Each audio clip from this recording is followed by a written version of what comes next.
Today, I'm flying the world's newest business class for 10 hours over to America. This is Virgin Atlantic's new upper class suite, complete with private bed, onboard lounge, and even an exclusive class beyond business. Join me on the very first commercial flight on this box fresh Airbus A330-Neo to Tampa. Let's pick up our journey on the ground at London Heathrow at 6 AM. Virgin Atlantic have a separate wing to check in away from the main airport terminal. Inside is more like a hotel foyer rather than a flight check-in facility. Once checked in, I'm able to use their private security channel, which dumps you out a stone's throw from the dedicated upper class lounge named the Clubhouse. I rate this as one of the best business class lounges in the world, with plenty of space to relax in, a full service champagne bar, and of course a restaurant. We really must check out the menu. Slightly out of the ordinary, there are pelotons, a pool table, and my favourite, the roof terrace, overlooking the rest of London Heathrow Airport. With our departure time drawing ever nearer, let's hot-foot it over to the gate, located just a few minutes away. At gate 17, I get my first glance at the 30-day-old Airbus A330-900-Neo, named after Billie Holiday. Virgin have 16 of these on order and will slowly take delivery of these over the coming months. Right, I make it time to check out the much anticipated new upper class cabin.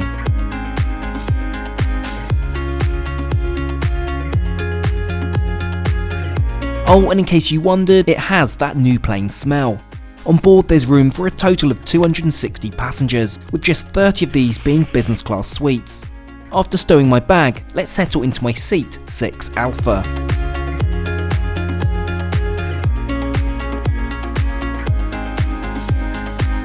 Within no time at all, I'm offered a pre-departure drink of either champagne or OJ. Naturally, I choose the champagne. Virgin serve a rather delicious Ayala champagne in their upper class cabin. Oxygen masks drop, keep your seatbelt on and pull the tag or the mask down to turn on the oxygen. We leave stand on time and it's not long before we reach the runway, and with that we hurtle off into the early British morning sunshine.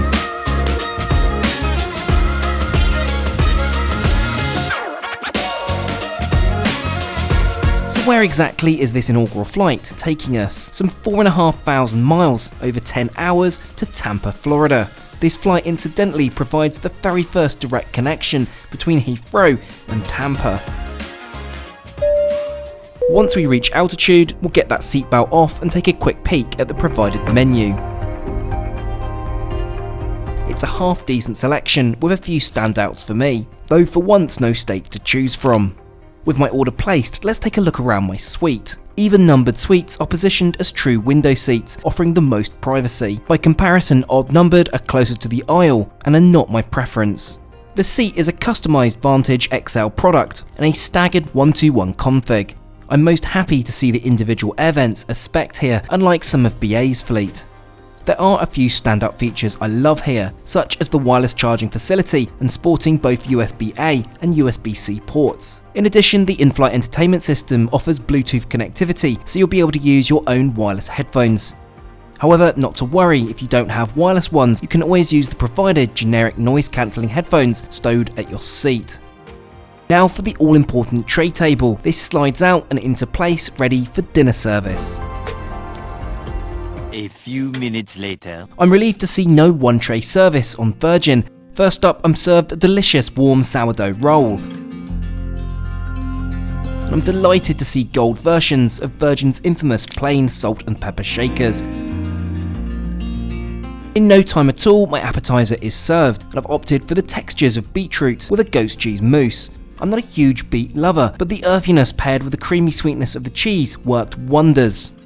After a short interval, my main is served. I've ordered the vegetable korma, Gujarati green beans, Jira pilau rice, and a paratha. For me, curries tend to be one of the best options on board an aircraft. Consistently good on most airlines, with Emirates First biryani being my favourite. With no sign of the decadent food service coming to an end, I'm presented with a cheese plate consisting of cheddar, blue cheese, and some Somerset brie. One to go, it's dessert time. I go for the indulgent Black Forest Gatto with coconut vanilla cream and raspberry flakes. Absolutely delicious. Finally, with dinner service out of the way, shall we waddle over to the Loft? Oddly named, sure, but it's truly a unique space on board Virgin's A330-Neo and A350s. This variant features 4 leather-adorned seats, which look great in practice, but frankly are not the comfiest, being rather upright and just that little bit too high. From your perch, you can enjoy entertainment on one of the 2 27-inch monitors, which you can actually sync with your wireless headphones, though in practice I don't really see anyone doing so. There are even seatbelts here, so if there's a spot of turbulence, you're able to stay here with your newfound friends and ride out the rockiness with a beer or two. Talking of drinks, there's a help yourself fridge with a selection of alcoholic and soft beverages available. Right, I'm a little tired after our super early start this morning, so let's head to the bathroom and get changed into my PJs. Whilst clean, there's nothing to write home about with this lav, though the Ren cosmetics are a nice touch. My amenity kit will provide all the other various additions, such as a dental kit, eye mask and moisturiser. Now for my PJs. Virgin are one of the few business class providers offering pyjamas, which I absolutely love. These are comfy, breathable cotton, and certainly ones I'll be taking home with me. I'll stow my clothes for later in the overhead bin. As we're faced with our next challenge of making the bed. Now, my lovely flight attendant did offer to do so, but given how hectic today's flight is, I'm more than happy to do so myself. Let's boot those Tims off then. By the way, do you like my new NASA socks? Right, let's get on with the bed assembly. There's a substantial soft mattress pad which fits clean over the seat, and then at the touch of a button, the seats retract into a fully flat bed. A light duvet is also provided here, which is super soft to the touch. After adding the finer detail of a plump pillow, my bed is complete and certainly looks most inviting. Let's get the suite doors shut for maximum privacy and off into a mid-afternoon nap. Much later. I awake slightly confused, as over my noise-cancelling AirPods I can hear. Of course, this wouldn't be an inaugural flight without a party. Certainly a first for me enjoying live music from my bed at 40,000 feet. As our impromptu concert comes to a close, let's head to the lavatory and get changed back into my clothes.